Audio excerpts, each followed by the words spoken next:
36-savol. Azon kislorod aralashmasi hajmining 8 dan 1 qismi miqdorida neon qo'shilganda hosil bo'lgan aralashmani argonga nisbatan zichligi 0.9 ga teng bo'lsa, azon kislorod aralashmasidagi kislorodning hajmi ulushini aniqlang deb berilgan. Demak, dastlabki aralashmamiz bizda azon hamda kislorod aralashmasi. Ushbu aralashmaga mol tanlab olsak bo'ladi. Ya'ni 8 ga yaxshi bo'linadigan son bo'lishi kerak. 8 ni o'zini olsak ham bo'ladi. Mayli, demak 8 ni yoki 16 olsak.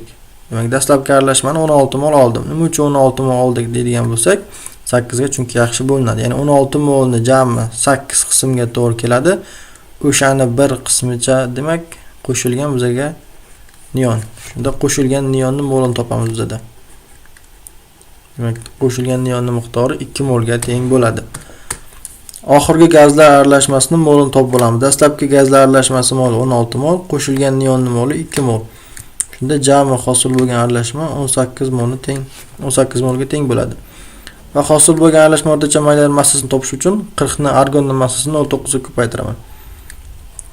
Bu degani 36 gram taqsim molga teng bo'ladi. Jami gazlarning massasini topamiz. Shuning uchun aralashmaning moli 18 ni ko'paytiraman 36 ga.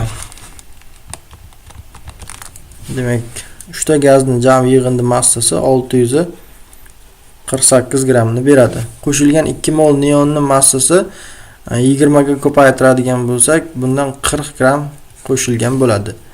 Dastlabki azon kislorod aralashmasining massasini topish uchun qo'shilgan neonning massasini ayirib tashlayman. Ya'ni 648 dan ayiramiz 40 ni. Shunda dastlabki azon kislorod aralashmasining massasi 608 gram kelib chiqadi. Buni o'rtacha massasini topamiz. Chunki moli bor bizga. Ya'ni 608 ni bo'laman. Dastlabki aralashma 16 mol bo'lgani uchun 16 ga. Shunda o'rtacha massa bizga beradi 38 gram taqsim mol.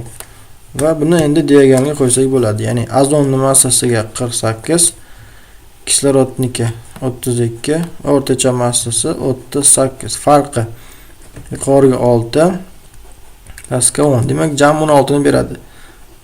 6 mol ning moli hop 10 molni tashkil etadi. Demak, ikkalasi birgalikda 16 mol bo'ladi.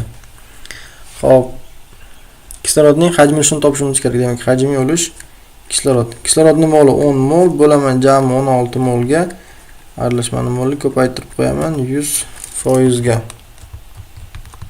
Shunda uning hajmiy ulushi 62,5% ni beradi. Ya'ni D javobimiz